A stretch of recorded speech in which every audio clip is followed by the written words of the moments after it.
Hello all, welcome to the online lecture series of Rajagiri School of Engineering and Technology. I am Anjushree VK, Assistant Professor, Department of Computer Science and Engineering.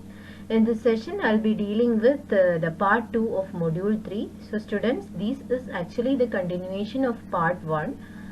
Before moving to this session, you have to know about part 1. I'll be discussing these contents, elaborating these contents like multi-processor system interconnects, hierarchical bus system, crossbar switch, multi-port memory, multi-stage and combining network.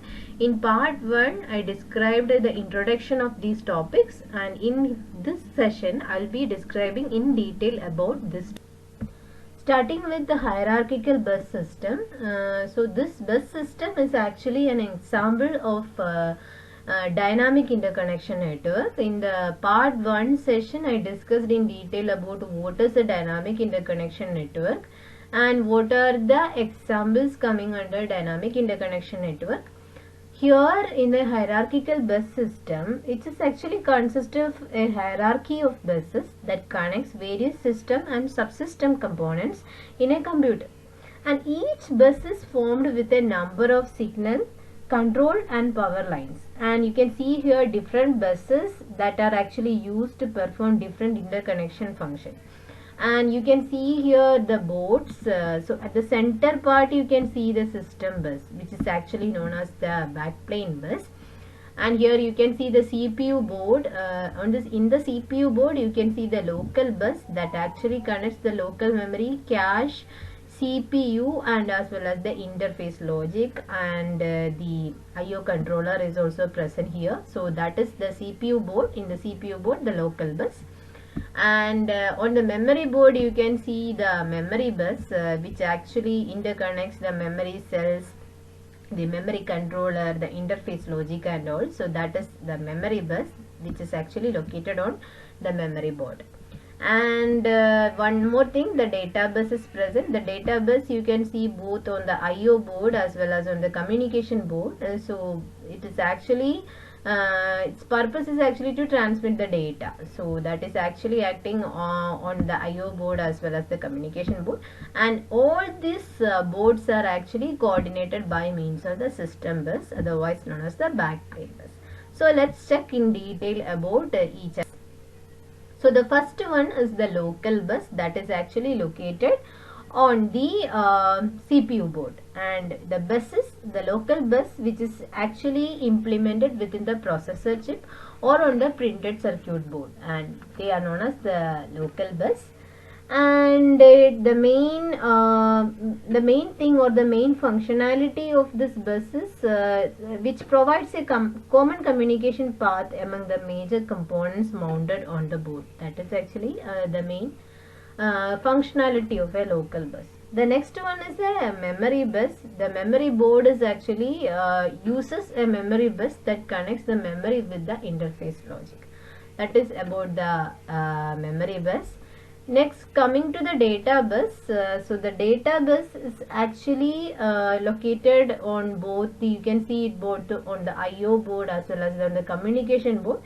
An IO or network interface chip or board uses the data bus, mainly used for data transfer.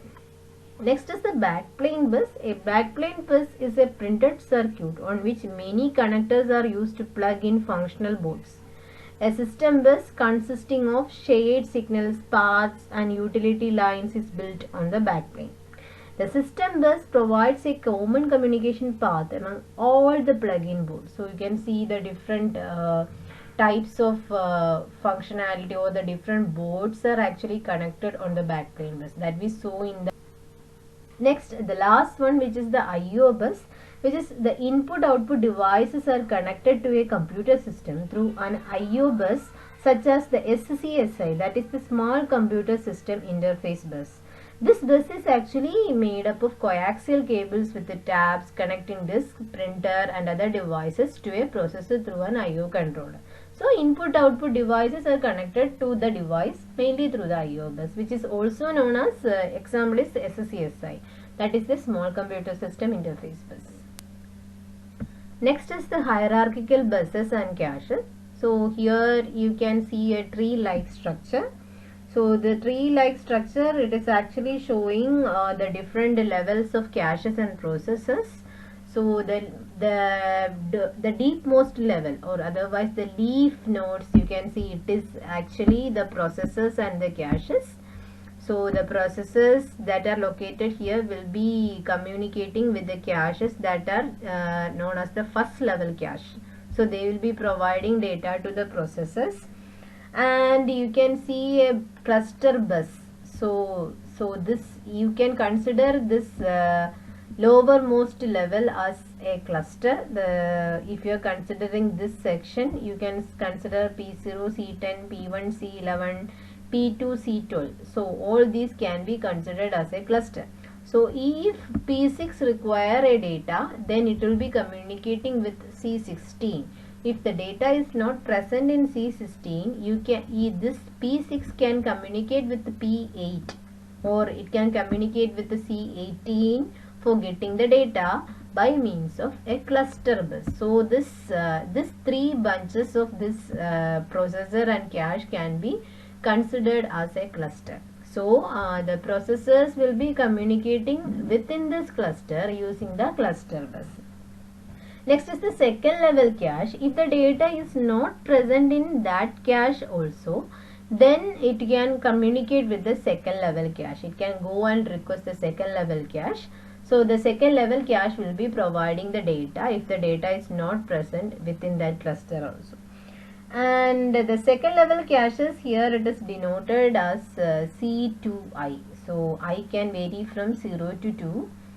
And it is used between each cluster bus and the intercluster bus. So this is the cluster bus, and you can see the intercluster bus. So if if you are considering this as a cluster and this as a second cluster, suppose C22 is present in one cluster and C20 is present in another cluster. So if these two clusters want to communicate between each other, they can use the intercluster bus. So the intercluster bus is actually providing the way for communicating between two clusters. That is about the intercluster bus. And the intercluster bus can also be used for communicating with the main memory. If the caches is not available with the required data, it can go and communicate with the main memory through this intercluster bus.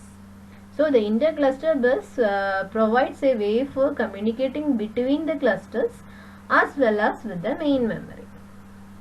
That is about the hierarchical buses and the caches.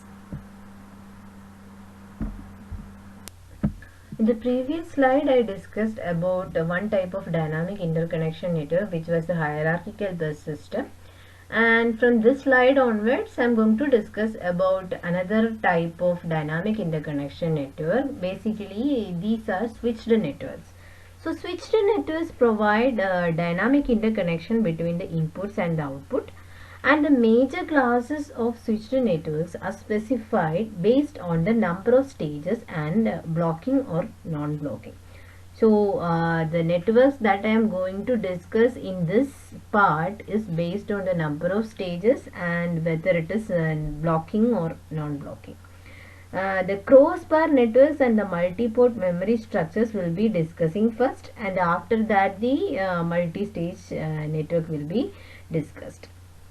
And here the network stages, depending upon the number of interstage connection, we can divide the network into two. One is a single stage network and the multi-stage network. Single stage network can also be called as a recirculating network. So here the data items may have to recirculate through the single stage many times before reaching the destination.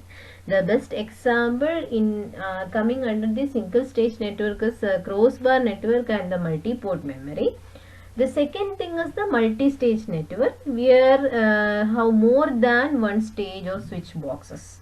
So there will be more than one stage of switch boxes present. Such a network should be able to connect from any input to any output. So that is the speciality of multi-stage network. And the basic multi-stage networks are omega network, baseline network, flip networks. So all these are actually examples of dynamic interconnection network. So in the case of dynamic interconnection network, based on the number of switch stages, you can divide as a single stage network and multi-stage network. The next classification is based on blocking or non-block.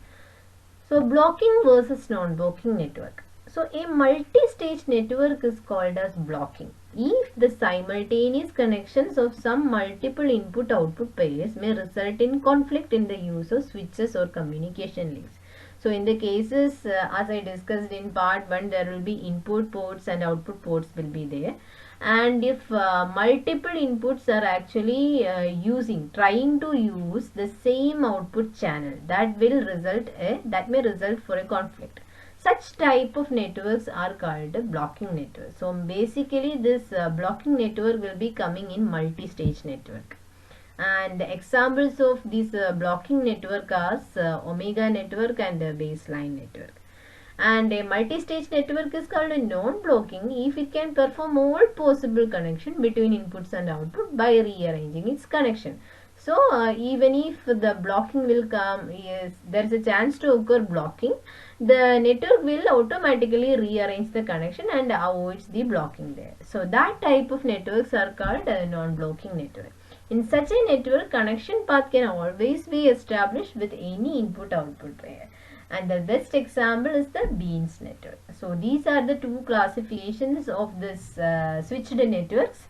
So in the case of switched network, two classifications are there: single stage network, multi-stage network, and also based on blocking or non-blocking.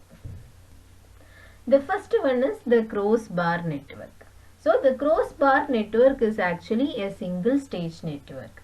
And in a crossbar network, every input port is connected to a free output port through a cross point switch without blocking.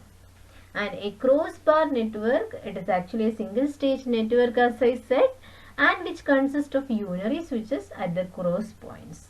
Once the data is read from the memory, its value is returned to the requesting processor along the same cross point switch. So crossbar switch network is a single stage non-blocking permutation network. And each cross point in a crossbar network is a unary switch which can be set open or closed, providing a point-to-point connection path between the source and the destination. So I will explain in detail about the crossbar network using a figure. So you can see a figure here. This is actually showing the use of the crossbar network.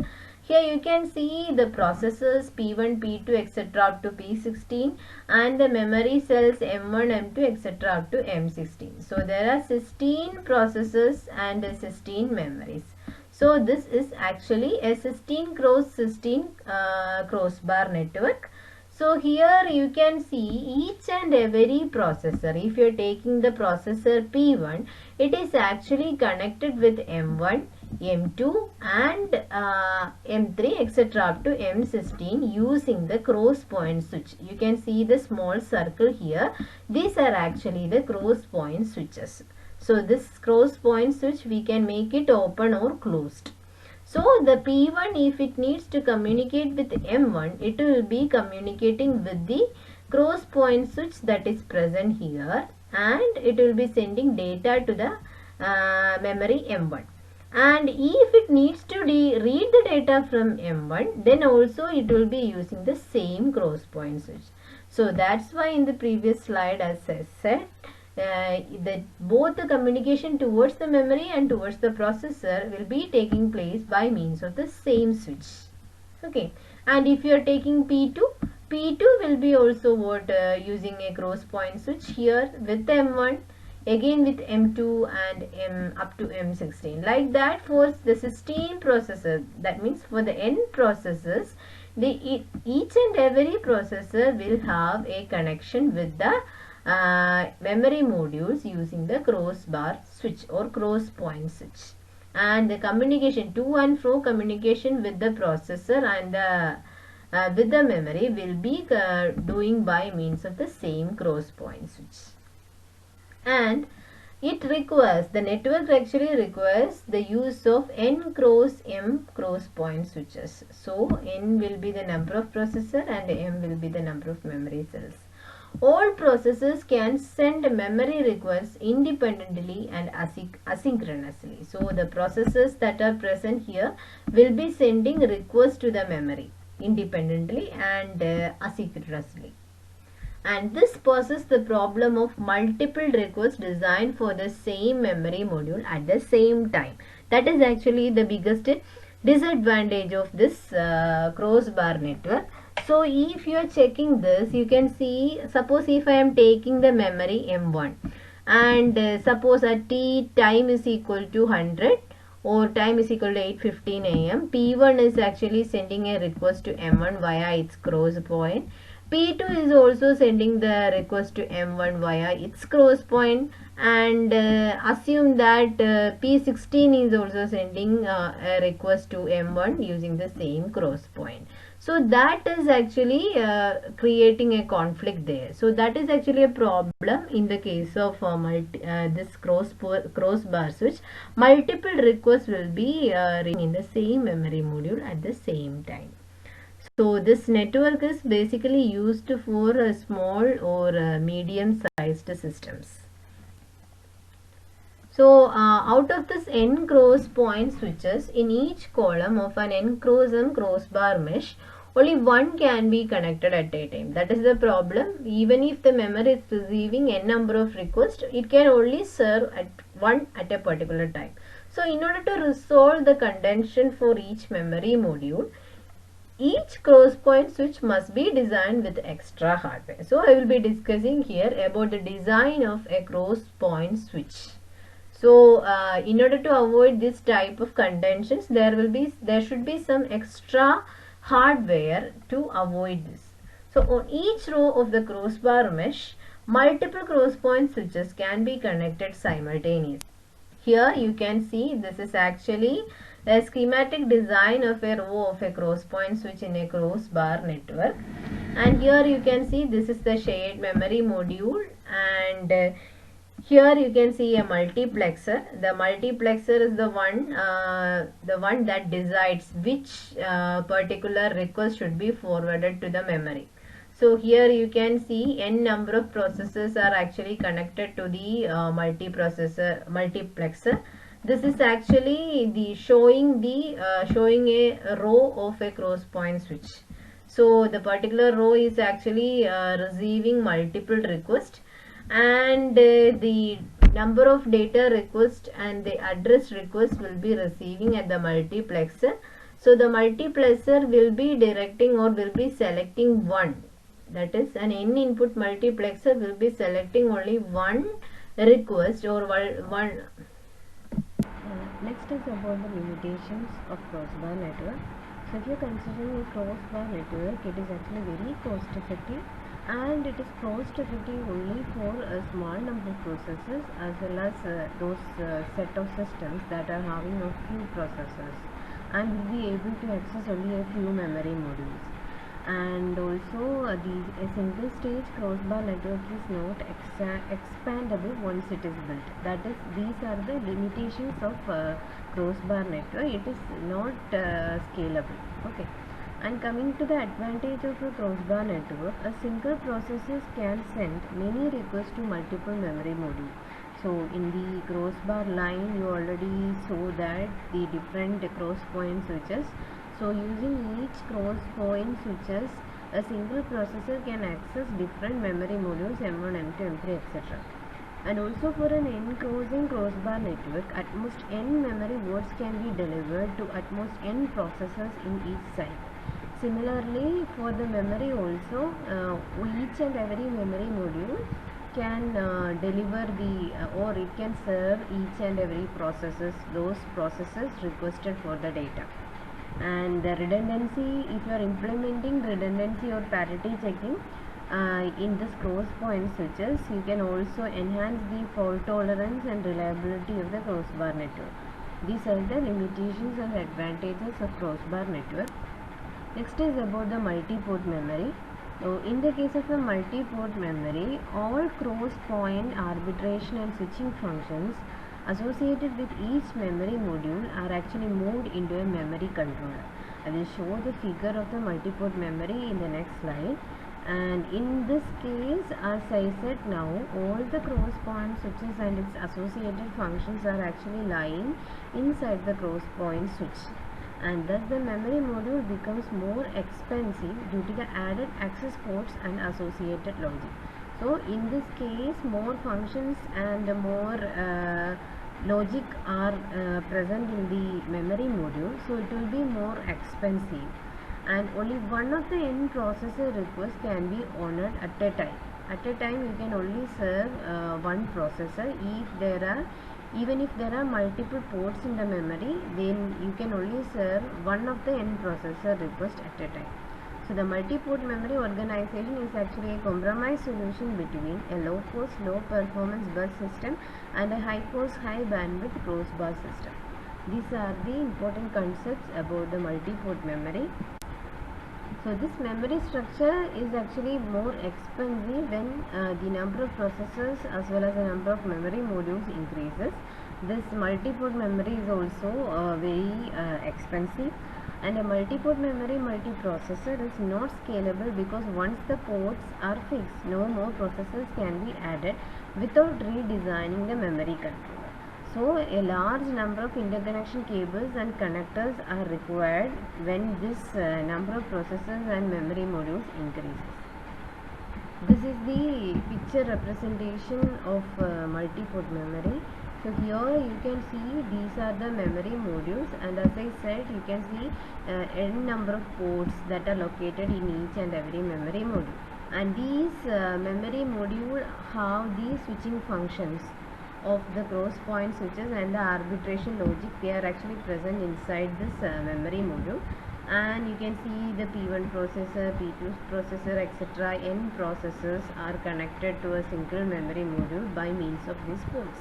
Even if n ports are present, only a single processor will be served at a time. That is one of the main thing you have to consider in the case of multi-port memory, and it is not scalable, which means you cannot expand or you cannot add up more number of processors once the connection is fixed, because we need to design the ports in order to accommodate more number of processors.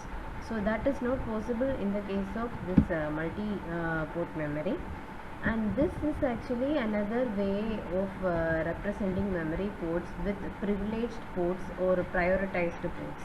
So here you can see the ports are actually numbered like 1, 2, 1, 2, 3, 4 like that. So each and every port is connected with a processor, IO devices or another processor. So in that case, if we are giving priority for the port numbers, when the interrupt or a request comes to the memory module, according to the priority value, the memory module will serve the request. So this is a different representation of the multi-port memory. So here the privileged ports or the prioritized ports are used in order to prioritize the requests coming from the processors and the IO devices. That's all about multi-port memory. Next is about the multi-stage and combining network. So regarding a multi-stage network, it is actually used in large multiprocessor system, and the combining mechanism is also there in order to avoid the conflicts that are actually occurring in this multi-stage network. Two types of multi-stage networks are there. One is omega network and another one is butterfly network. About routing in omega network, in the starting slide, and in which means the part 1 session, already I explained about the structure of an omega network. So if it is an n-input omega network, as an omega network have different stages, there will be log n to the base 2 stages in an omega network, and the stages will be most probably labeled from 0 to log n to the base 2 minus 1. So if 3 stages are there, stage 0, stage 1, stage 2 are the labels of the stages. Okay, then coming to the number of switch modules, as you saw the figure, you will be able to understand different switches will be present in each and every stage. So there will be n by 2 switch modules in an omega network. And the routing, outside the switch boxes you have to use the perfect shuffle, which I mentioned in part 1, and inside the switch the broadcasting towards the output ports will be done based on in a rule. The rule is like this: if the higher order bit is a 0, connect to the higher output, else connect to the lower output. So this is the one that is followed inside the switch box. So these are the possible combination of an omega network. That means the connection inside the switch. This is actually the higher output, and this one is the lower output. So inside the switch you need to use the rule that I mentioned just before. So if the higher bit is actually 1, which means you can direct the output towards the lower half, and if it is 0, you can direct it towards the upper half. So that is the combination, that is the routing manner inside the switch. So these are the possible strategies that you will be getting inside the switch. Straight connections will be there, crossover connections will be there, broadcast type connection will be there. Lower broadcast and upper broadcast are two types of broadcast connection most possibly coming in this omega network. So this is an example of an omega network that is without a blocking. Already I mentioned about the blocking and non-blocking network. So this is an 8 input omega network, which means n value is 8. And here you can see the total number of stages that is labeled from 0 onwards. So stage 0 to stage 2, which is stage 2 is log n to the base 2 value of this 8 input omega network. So 2 raised to 3 will be the power representation of the the number 8. So it will be the total number of stages will be 3, as it is 2 raised to 3, 4. And the number of switches in each and every stage is n by 2, which is actually 8 by 2, which is 4. And it is a 2 cross 2 switch, which means in each and every stage you will be using a 2 cross 2 switch. And this is the permutation function that you are going to implement in this 8 input omega network. So 0, 7, 6, 4, 2, 1, 3, 5, 3 permutation groups are there. So on using bijection mapping, you will get the mapping like this: 0 to 7, 7 to 6, 6 to 4, 4 to 2, 2 to 0, 1 to 3 to 1, 5 to 5. This is the mapping. And this is the first step. That means you will be getting the number of stages, 3 stages that I labeled as 0, 1 and 2. Then also the number of switches 1, 2, 3, 4, n by 2 number of switches in each and every stage. And input and output representation, as it is an 8 input omega network, we need to represent it as 2 raised to 3. That means with using 3 bits we need to represent it. So 0, 0, 0, 0, 0, 1 up to 1, 1, 1, I have to represent the bits, input and the output bits.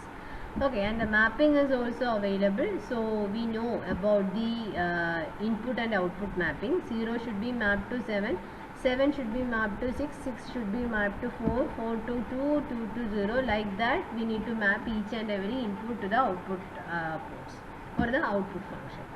Okay. So as I explained earlier, outside the switch we need to use the perfect shuffle, and inside the switch we need to use the rule.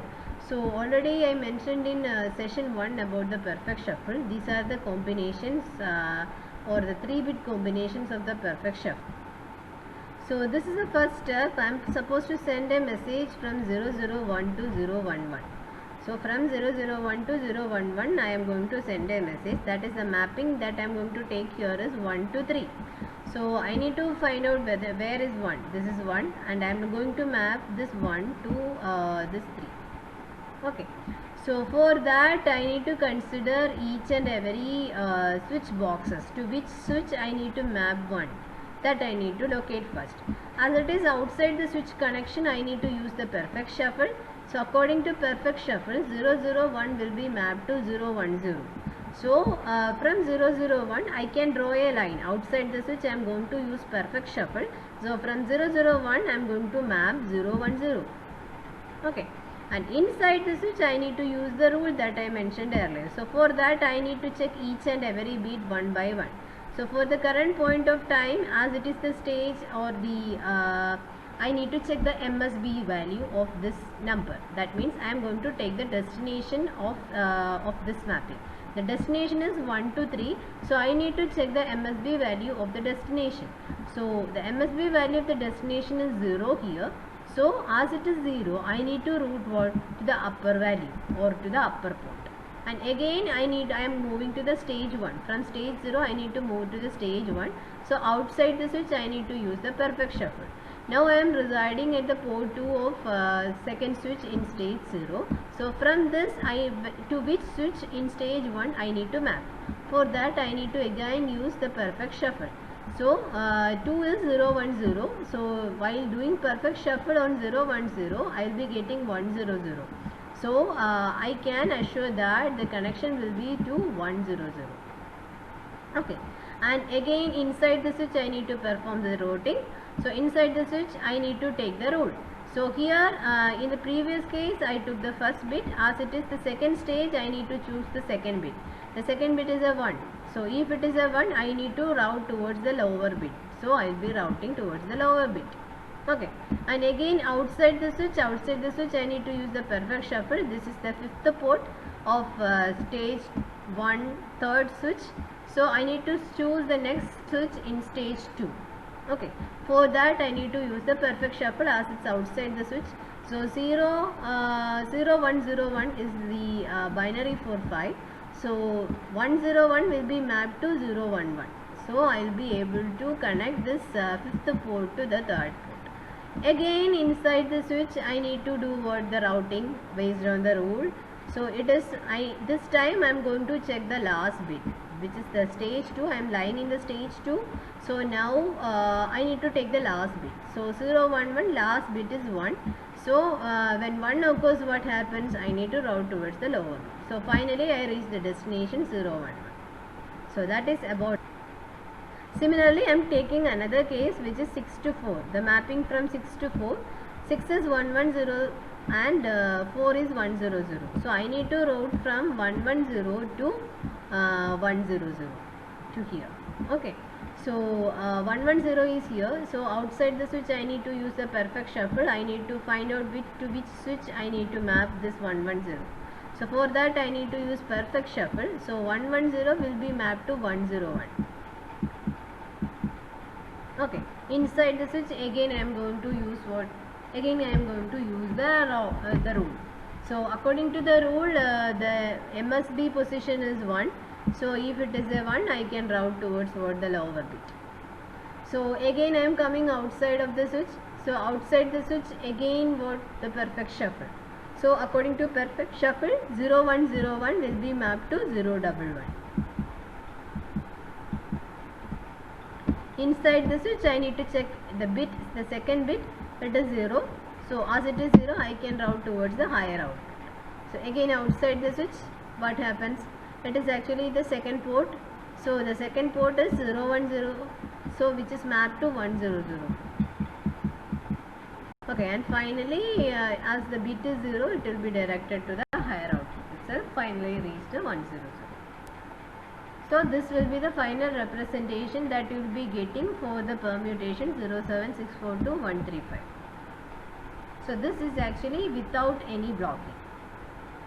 And this is actually an example with the blocking. All the condition that I mentioned for the previous example is also existing here. This is also an 8 input omega network. For the n value is 8 and the stages are numbered from 0 to 2. And 4 switches also present as the equation is n by 2. N will take the value 8. Then 2 cross 2 switch, the permutation is pi 2, which is 06473-152. This is the mapping for the permutation. So starting with this, I am taking here 2 permutations. One is 0002 to 110 and another one is 100 to 111. These are the messages that I am going to take here. So here I am going to send first the data from 000 to 110. So where is 000? This is 000. And where is 110? This is 110. Okay. So 000 I need to choose the switch. Outside the switch perfect shuffle 000 to 00 itself. Inside the switch I need to check the destination bit. The destination is 110. So 110, according to 110, it is routing towards what? Lower, as the bit is 1. So again, coming outside the switch, I need to choose the switch in the second stage. So from 001 to which port I will map? For that, again going for perfect shuffle, which is 010.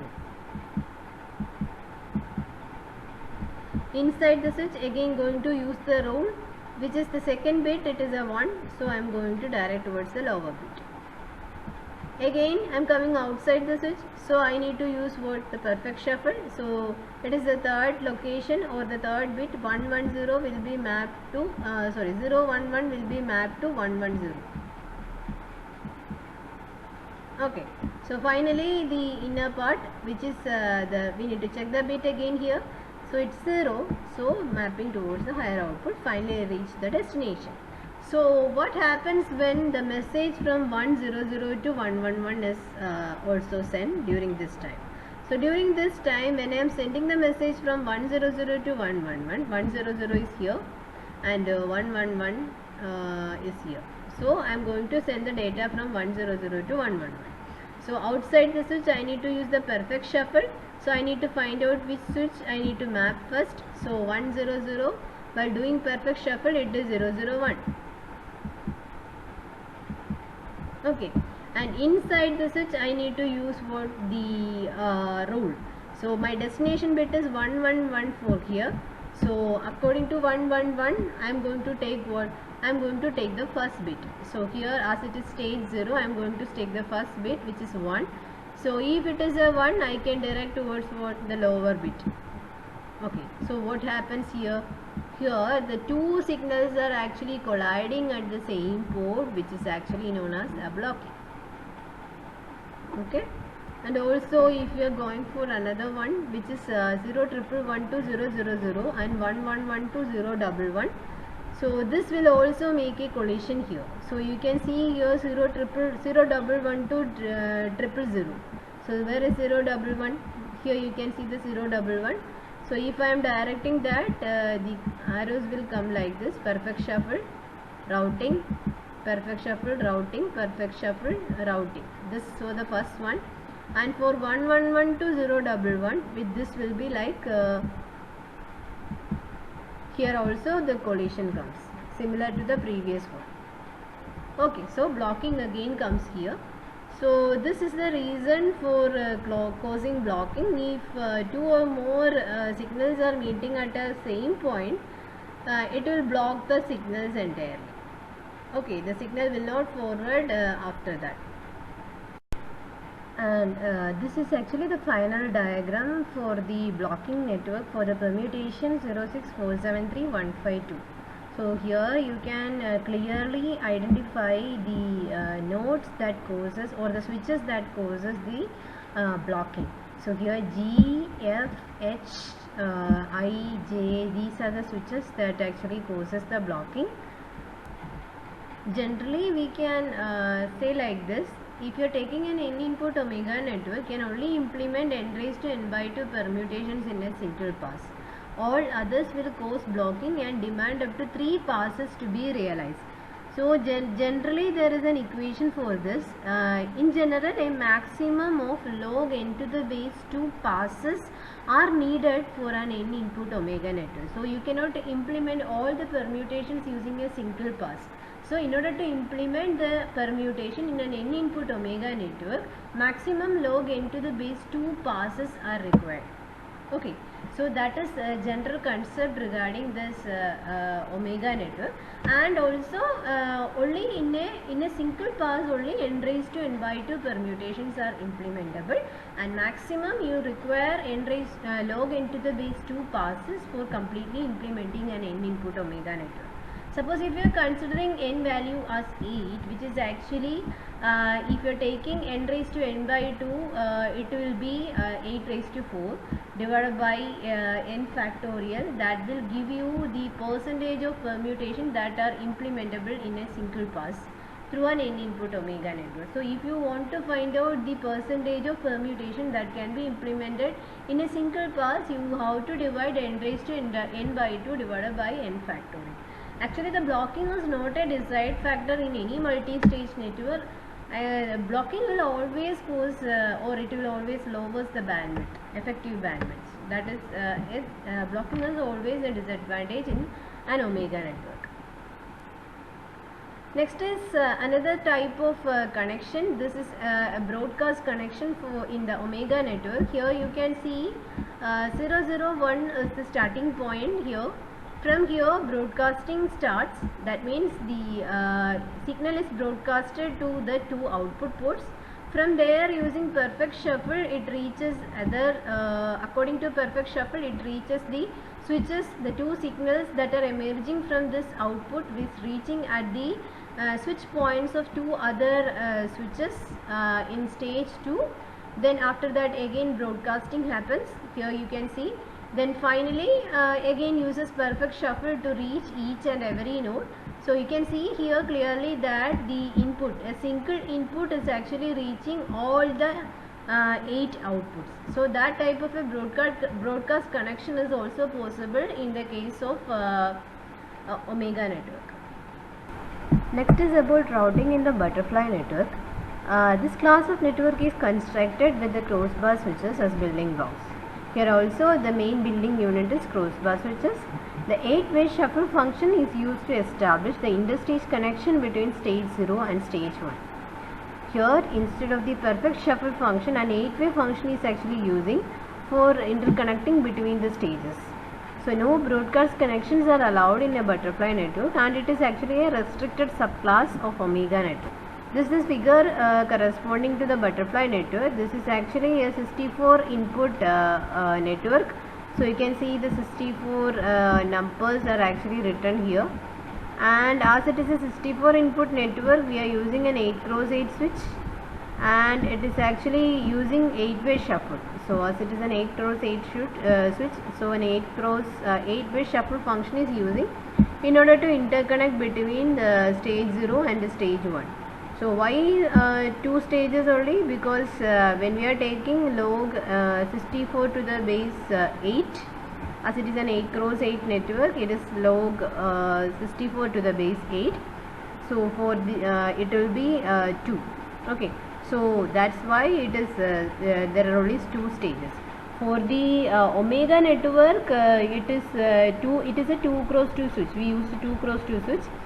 So log n to the base 2. So that's why the base value became 2, and here the base value is 8 as it is an 8x8 switch. So this is all about the butterfly network. Next is another problem in the case of this omega network, which is known as a hotspot problem. So this is actually the network due to the non-uniform network transfer. A hotspot may appear corresponding to a certain memory module using that is being excessively accessed by many processors at the same time. So if a memory module is there, and if continuous non-uniform traffic are actually attacking that memory module, so that may cause some problem, or that may delay the functionality of that memory module. So that is known as a hotspot problem.